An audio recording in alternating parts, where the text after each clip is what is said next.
should form part of our daily routine. The best way to approach sight reading is a little bit at a time. We should always be challenged, but also feel comfortable. So it's a long-term strategy for practice. We've got to think 5-10 minutes a day over a year will make a difference. If you sight read 1 hour a month, it's not really going to help. It's a little bit at a time. The book I use for my students is Solo Guitar Playing by Node. Reading in the first few positions is really straightforward. It's spelt out really clearly. It's not scary whatsoever. Students are generally scared when they need to read above the 4th position. So one thing that I would suggest is don't read music that is written for those positions. Read music that is really, really simple, a single line. For example, the first 50 exercises in Node, really, really straightforward, single lines, but read those that are written for the 1st position, but read them in the 4th position, 5th position. That way you don't have to worry about rhythm, you don't have to worry about incidentals, you don't have to worry about complex key signatures, or for that matter, complex time signatures. You are literally concentrating on learning the notes in the higher positions. So if you don't have Node's book, I suggest you buy it.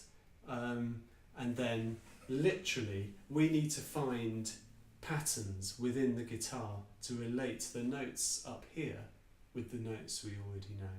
So a very straightforward one would be that pattern. So the G we already know, and then we find it on the 4th string on the 5th fret.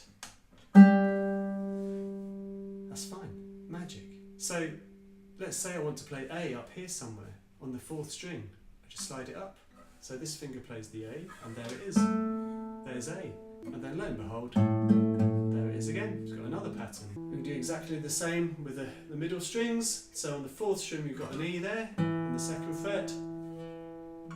And then on the 2nd string, 5th fret, there it is again. So there's the pattern, and now we can climb. So if I want to play the F here, slide the whole thing out, there's the F, and there's F. Magic. And then from tuning on the 5th fret, which if you've watched my videos, you know you shouldn't do, here we have a G. There's the open G, there's the G. Because I've kept the shape, there is the G. Magic. And then as soon as you've sort of made all these links with the frets, the notes on the frets that you already know, it sort of demystifies it and it becomes much more straightforward. So then we get to the scary end of the fingerboards of 7th position and higher. So instead of working out the notes from what we know in the 1st position, let's work them out from the 12th. Here's the octave, and we know these notes up here.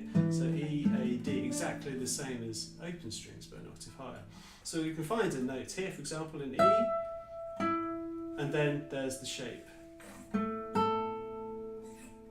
E, E, okay? And then we know that's F, climb up, F. Another one would be, there's an A, there's the A on the 2nd string. So A on the 5th string, octave A, and then jump to the 2nd string, 2 frets lower, there it is.